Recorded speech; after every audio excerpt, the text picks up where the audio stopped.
what I'm here to talk about is the 3 key questions that you need to ask yourself when you have a thought in your head or when you're facing a decision.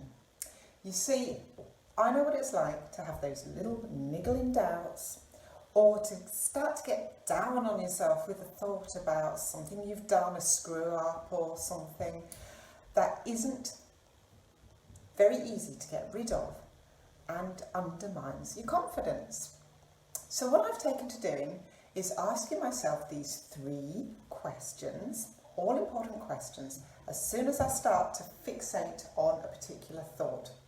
The first thing I ask myself is it true? Because sometimes the things we think aren't true. We know they're not true, or we suspect that they probably aren't true. Or even if they are true, only a little bit true. Maybe not all the time, or maybe just a little bit.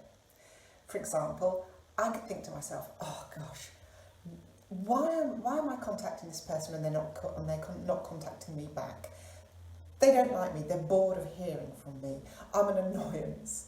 I used to have thoughts like that. Now, that was just me making something up. I had no way of knowing it's true or not. That was me just making a huge assumption.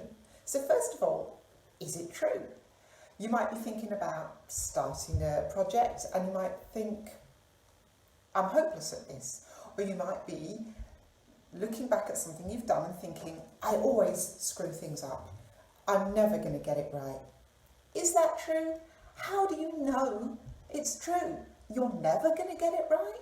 You always screw things up? What, every single thing you've ever done, you've screwed up? Or you're always going to screw up? You can see to the end of your life and you know that you're always going to screw up? Of course it's not true. So the first thing you need to do is nip that thought in the bud.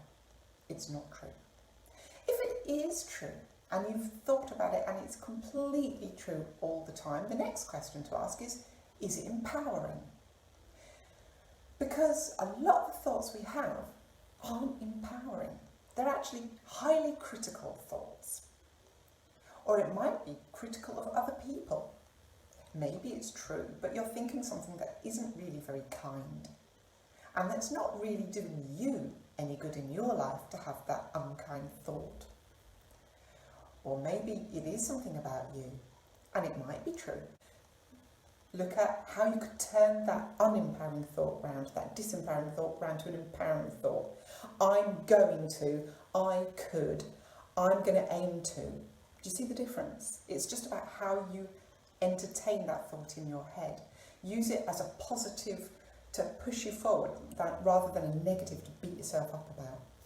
And then finally, the last question to ask is it moving me towards my goal or my life vision? If you're sitting there thinking about something bad about yourself or about your situation or about other people, or you're picking and looking at all the faults rather than the positives, is that moving you forward? Are you sitting in a pit of despair or self-pity or procrastination, and the thoughts that you're having are all thoughts about how you're stuck? If so, are they moving you forwards? Are those thoughts moving you on? Probably not. So again, instead of sitting there thinking, oh, I'm doing this, I should have done that, I want to do this, but I can't. 1 isn't true, 2 isn't empowering, and 3 isn't moving you forward. Why not turn that into, I need to learn how to. I need to contact someone to show me. I need to make a plan. Do you see how that thought moves you forward rather than sitting? It's all about the quality of the thought and the perspective you put on it. And those 3 questions, is it true? Is it empowering? Does it move you forward? You can also use for decisions. And that, my friends, is what I use these days. And I hope that you find it useful too. I'll speak to you soon. Have a great day.